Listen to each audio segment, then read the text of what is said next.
Hello, my name is Drew Leck and today I will be analyzing the Community American Medical Association and our final draft of our analyzing a community speech in Discourse 300 at UMKC. Okay. The American Medical Association was founded on May 7th, 1847 by Dr. Nathan Smith Davis. Since its foundation, AMA was built upon the core values of developing medical practices to best ensure health equity amongst different racially or socioeconomically diverse aspects of our population. The AMA is composed of physicians, residents, and medical students across the United States, all with the shared goal of working with the community and its health concerns to help patients live at their best. The goal of providing the best, most comprehensive, and most equitable health care for our patients is what unites doctors and students across the nation from over 32 different medical programs into one cohesive group. Within discussion, I will give a brief summary as to why I'm interested in this group. I will address a little bit about the history of AMA and what our current mission statement encompasses. And then I will discuss the patterns of sameness and typical language practices that further unites the group into a common cause. And I finally will conclude this discussion by emphasizing the importance of providing healthcare equity across our nation. First off, I became interested in the AMA when I first joined the UMKC School of Medicine. They kind of explained that the community was built to provide healthcare professionals with a credible and reliable set of colleagues and like-minded individuals. I joined in my first year of school in 2014. They described being able to tackle systemic goals, i.e. healthcare disparities through legislative efforts as well as research and institutional changes. I was interested in joining this group because it seemed like a good way to get exposed to new mentors and other members of the healthcare community. A few of the benefits that include would be being always at the forefront of research discussion and effective changes. And as a practitioner, you have a network of allies across the nation that are dedicated to providing the best possible care.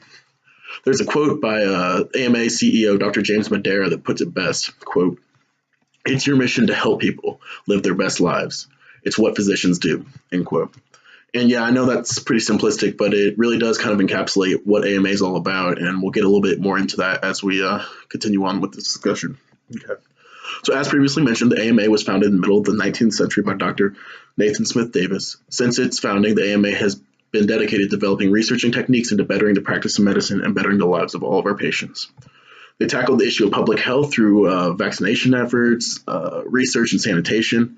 AMA has been at the forefront of medical research into recently discovered diseases as well and treatment options for them.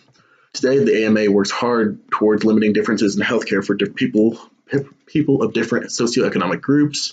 They advocate for the belief that healthcare is a right that everyone is entitled to and to attempt to pass legislation that promotes universal healthcare and mitigates disparities due to race or other social determinants. And we'll get a little bit more into the social determinants aspect later on in this discussion.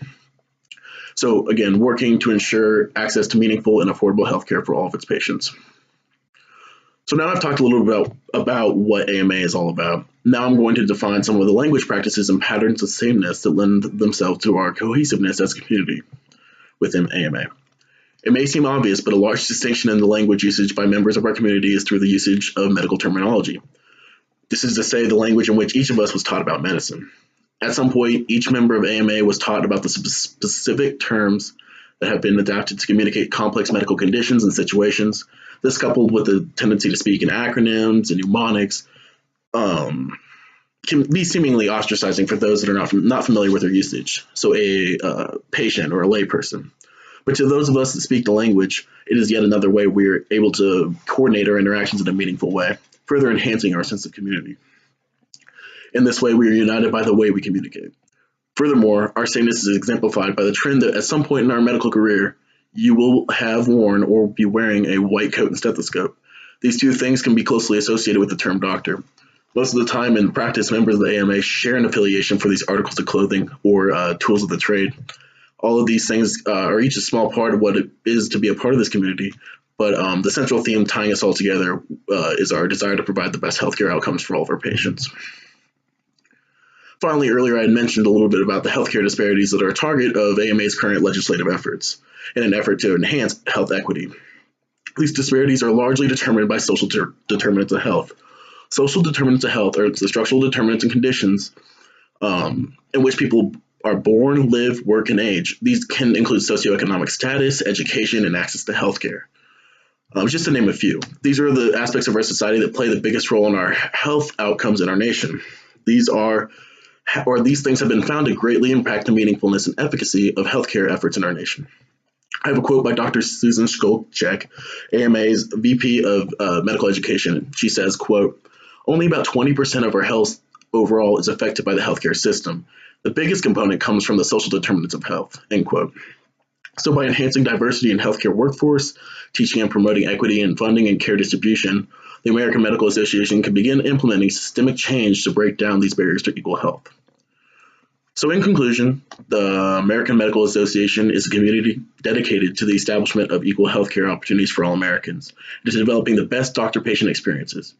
It is composed of physicians, residents, and medical students who have united under the goal of promoting the best medical outcomes for our patients. It is a community that disdains to acknowledge the stigmatization and instead truly embraces diversity for the benefits that it represents. Since its foundation more than 150 years ago, it has remained a consortium of individuals that are dedicated to providing to improving the nation's health. Thank you.